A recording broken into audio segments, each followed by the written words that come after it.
So I think this new series of videos that I'm going to be making is going to be really, really fun.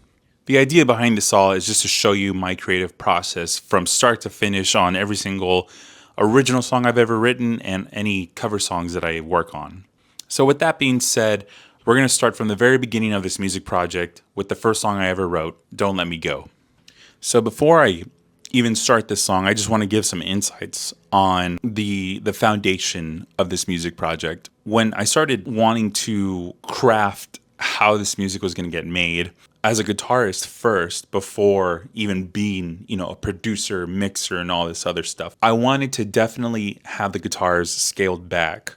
I didn't want them to be so punchy and in your face, which is like a lot of like punk rock music and pop music with a lot of like the palm muting.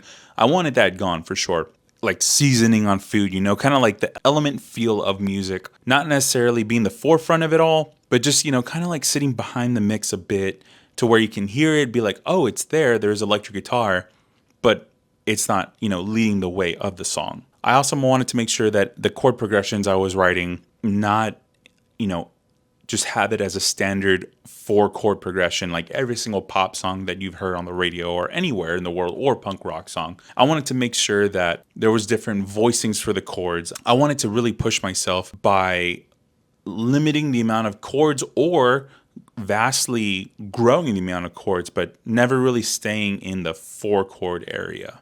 I believe it only has 3 chords as well. I just made sure that every chord had a different voicing on different parts. That way you can differentiate between choruses, verses, pre-choruses, and the instrumental.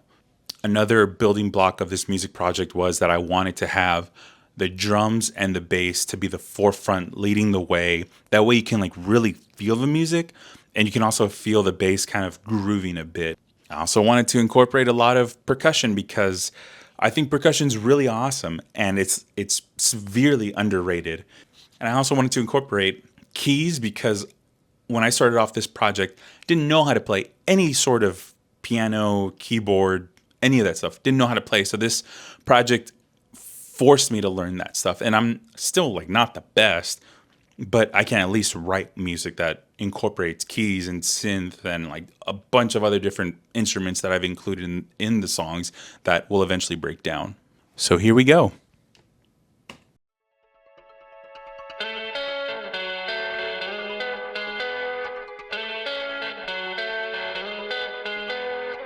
So I know this is already right away, but I just wanted to point out when I first wrote this song, it was on guitar. And normally when I create music, I always start music first and then I write my lyrics. So when I first start off stuff, it's always guitar, bass, and lyrics for a chorus. And then from there, I'll flesh out the entire instrumental side of the song. And then I'll come in and add the lyrics for the verses and whatever outro or instrumental that there may be. So yeah, like I said, this guitar riff I wrote in 2013, 2014, I believe. The reason why this music project started so late, probably I'd say like 2016 is when I started working on this stuff, was because I didn't have any idea where to even start this thing. So a little bit of backstory about me is that I grew up in a lot of like the punk rock world, the hardcore world, the pop, the emo world of music. A lot of the music being shared at the time was that style, and there wasn't really anything else.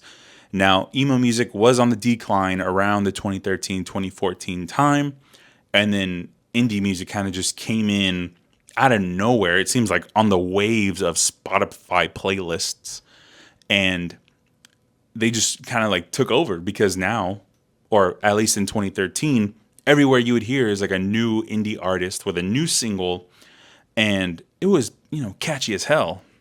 So once I came across those, Spotify playlists of like new music being released, it helped me influence what this music project is today. So we're going to continue.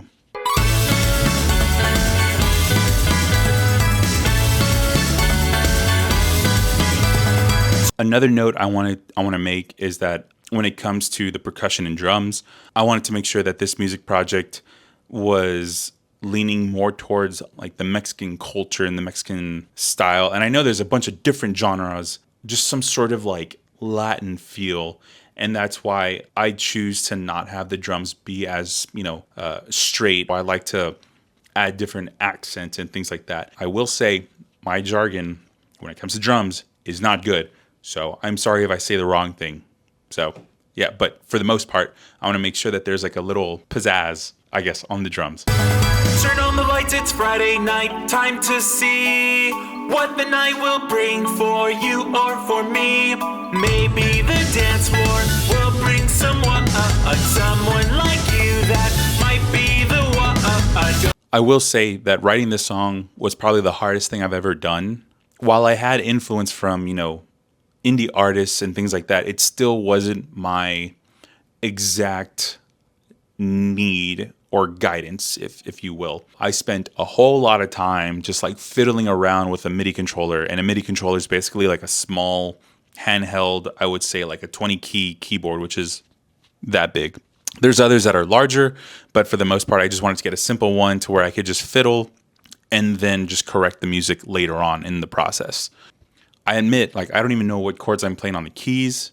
When I wrote this, it was just a lot of fiddling, and it sounded really, really cool. And I just spent, the labor of going in and make sure it lands on the right beat, and everything else kind of just fell into place. Don't be so nervous, just trust in me. If your heart has a door, then I have the key. Don't let me go. Don't be Don't let me go. Don't be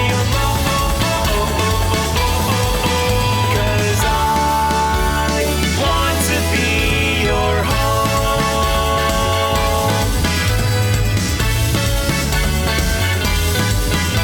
This is also the first song I ever wrote for this music project. I've written songs before in the past, but I was also in high school at the time. So writing something recently, yes, I get it. It's kind of rough. Or I wouldn't call it rough.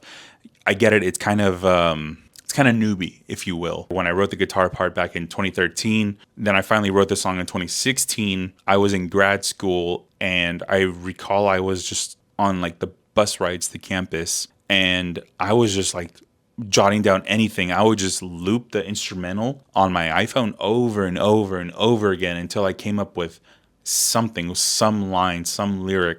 Like every other artist, we kind of pull from our past. So, wrote a song about two people that like each other but are hesitant on pushing the relationship further. And, one person is asking for their trust and the other person is just, hesitant on the situation.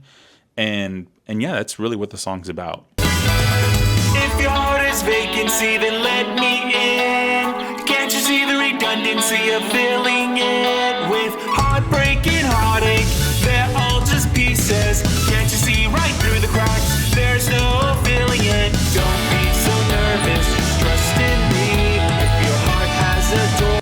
So I did track the bass, and I will say, like, I'm pretty proud of myself because I'm like groovy, man. Like what I said earlier about like laying a foundation of what I wanted in this music project, in which I wanted the bass to be grooving. Like I really pushed it. I'm adding a lot of extra notes in there. It just feels like fun.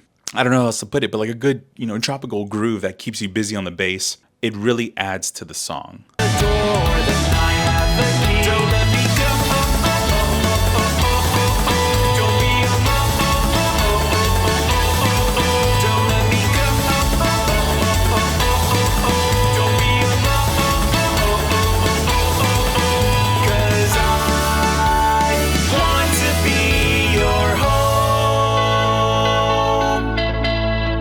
So I hope you can hear the percussions, because that's like one of my favorite parts of this song is the percussion part, where it's using like a cowbell, it's using a tambourine, and it's using like other like toms and different sounding toms. They're not like prominent, but you can like hear it if you kind of like focus.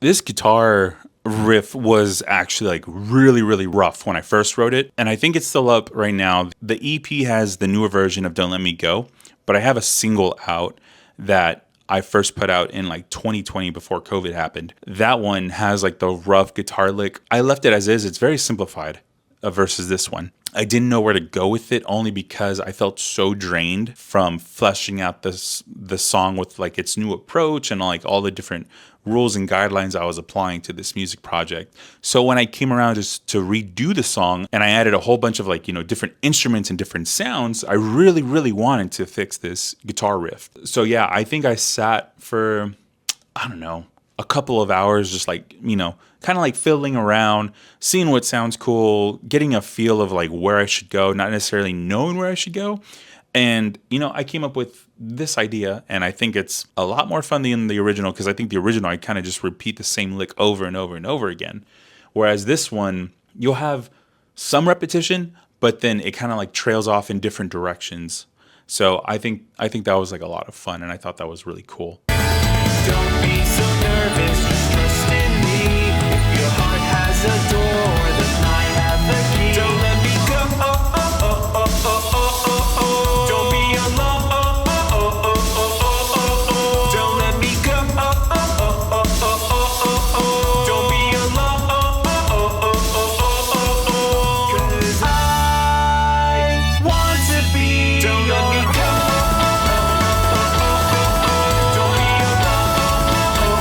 Another thing that's different from this version to the original version is that high note that I'm singing that I'm holding out for like a long time, that I guess finishes at towards the end of the song, that wasn't in the original version.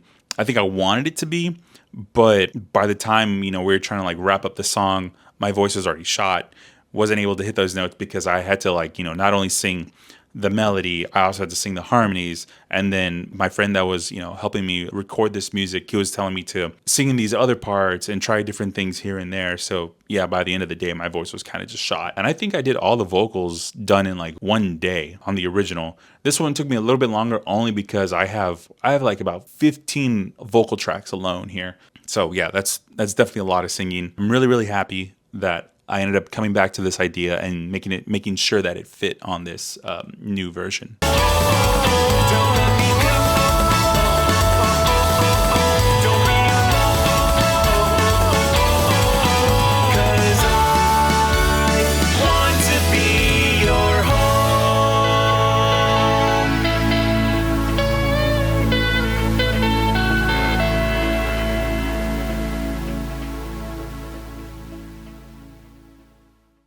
So yeah, that's Don't Let Me Go. I think that this version is a lot more energetic than the original one I wrote a long time ago. And I think that throwing in bells on here, throwing in horns, just getting like different feels from different instruments, just makes it so much better. And that's why I think, whenever you're going and writing songs and recording them, just, kind of like have some like little, creative freedom with your music. You don't have to be so cut and dry. If you're writing something and you feel like something should go in, just go through all the different sounds and kind of just see what you can pull from. Because now, after doing this, I've created templates of basically like these music projects. That way, the next song I want to make, I just simply open this up, make another copy for future use.